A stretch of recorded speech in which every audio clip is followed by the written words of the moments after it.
Something is happening to Betelgeuse that astronomers have been waiting their entire careers to witness. Not the supernova itself, something arguably more valuable, the moment before. The James Webb Space Telescope has been pointing its infrared instruments at one of the most watched stars in the night sky, and what it is revealing about Betelgeuse's current state is genuinely alarming in the most scientifically exciting way possible.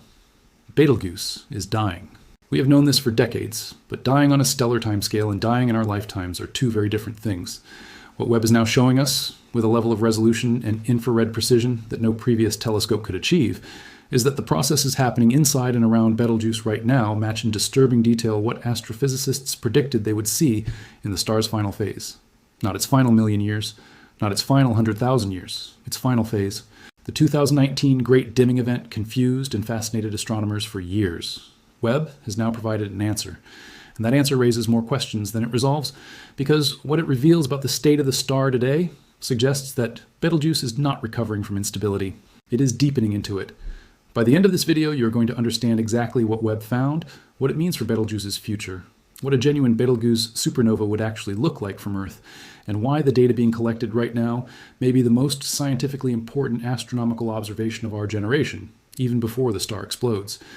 Betelgeuse sits in the shoulder of the Orion constellation, roughly 700 times the size of our Sun, and approximately 20 times as massive. It is one of the largest stars visible to the naked eye from Earth, and it has been known for centuries to be variable, meaning its brightness changes over time in ways that reflect the chaotic processes happening on and inside it. What makes Betelgeuse uniquely compelling is its age and its stage. It has burned through the hydrogen in its core, then the helium, and is now fusing heavier elements in its interior. This is the final chapter of stellar life for a massive star. At the end of this chapter comes a core collapse, a catastrophic implosion followed by one of the most energetic explosions in the universe, a supernova. The question that astronomers have been wrestling with for decades is when, on a cosmic timescale, Betelgeuse could be considered imminent. On a human timescale, imminent could mean tomorrow, or it could mean 100,000 years from now. The uncertainty is not a failure of science. It reflects the genuine difficulty of predicting the internal state of an object 640 light years away, whose deepest processes are hidden from direct observation. What Webb is beginning to change is the depth of that observation. For the first time, astronomers can see Betelgeuse's infrared emissions with enough precision to map its surface temperature variations, track its dust ejection patterns, and observe the behavior of its outer atmosphere in ways that reveal the processes driving its instability. The Great Dimming of 2019 was one of the most dramatic stellar events observed in modern astronomy. Between October 2019 and February 2020, Betelgeuse faded significantly, dropping to about 40% of its normal brightness. At the time, the astronomical community split into competing explanations. Some suggested the dimming was caused by a large cool spot on the star's surface, analogous to a sunspot, but on a vastly larger scale. Others proposed that the star had ejected a cloud of material that then condensed into dust, blocking its light. The debate continued for years, with different research teams finding evidence for each explanation. Webb resolved it. Using the James Webb Space Telescope's unprecedented infrared sensitivity, researchers examining the aftermath of the Great Dimming confirmed that the primary cause was a massive dust cloud formed from material the star itself had ejected. Specifically, the observations revealed a surprising amount of dust in the form of silicon monoxide, creating a dark layer around the star.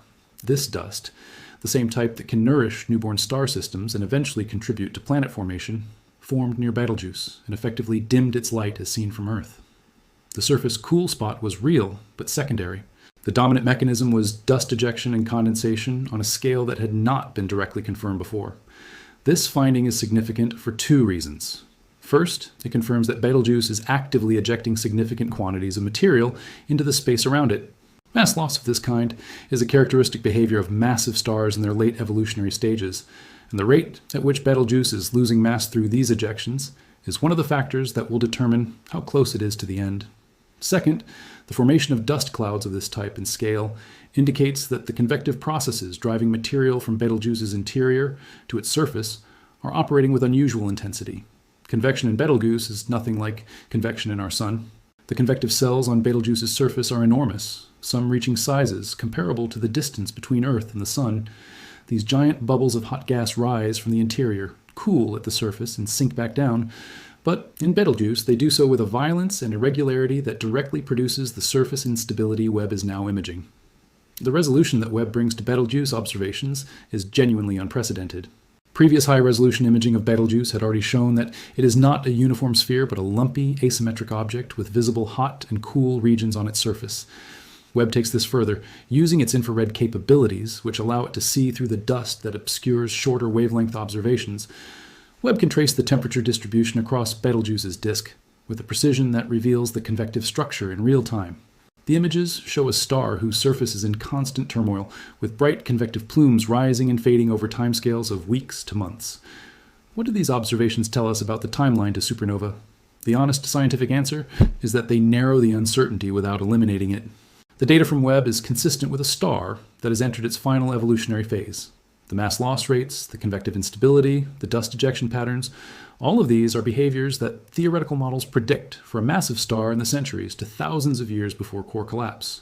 This sounds like a long time by human standards, but it is cosmically brief, and importantly, it is a range of timescales that includes the possibility of a supernova within human lifetimes.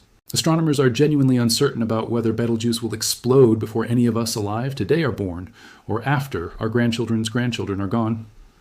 Webb's data does not resolve that uncertainty, but it confirms that the star is in the regime where the question is meaningful.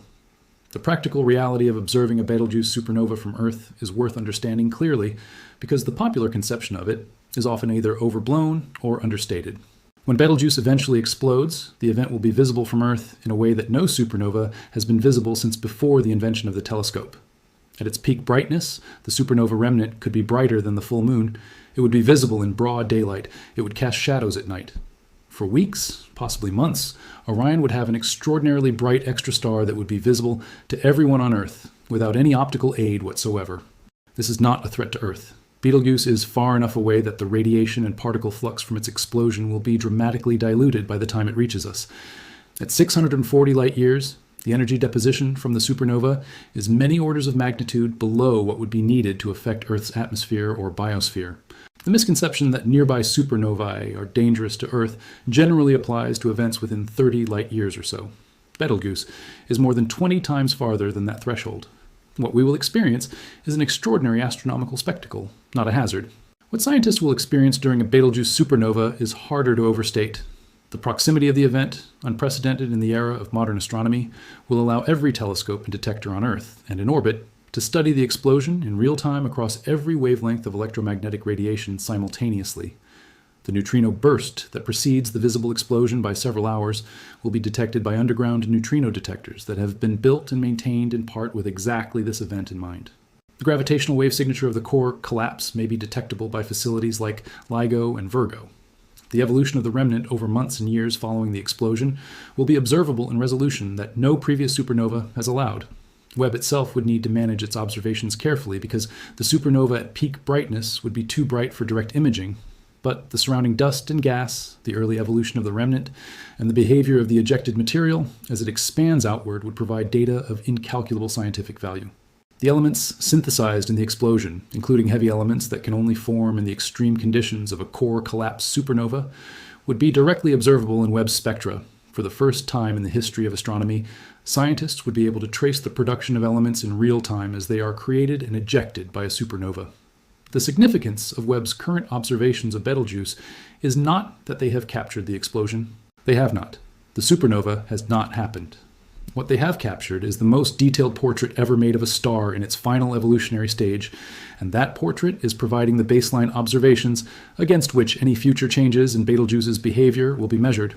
If Betelgeuse begins to change dramatically, if its brightness drops suddenly, if its convective patterns shift in the way theoretical models predict for the weeks before core collapse, astronomers will recognize those changes against the Webb baseline, and the world will have some warning, however brief, that the event is imminent. That is arguably Webb's greatest contribution to the Betelgeuse story so far, not a discovery of an ongoing explosion, but the creation of a reference library of what this star looks like before the explosion, precise enough and detailed enough that the contrast when the explosion begins will be unmistakable. We are watching the last act of a star's life with the best instruments humanity has ever built. We do not know when the curtain falls, but for the first time, we will be ready when it does.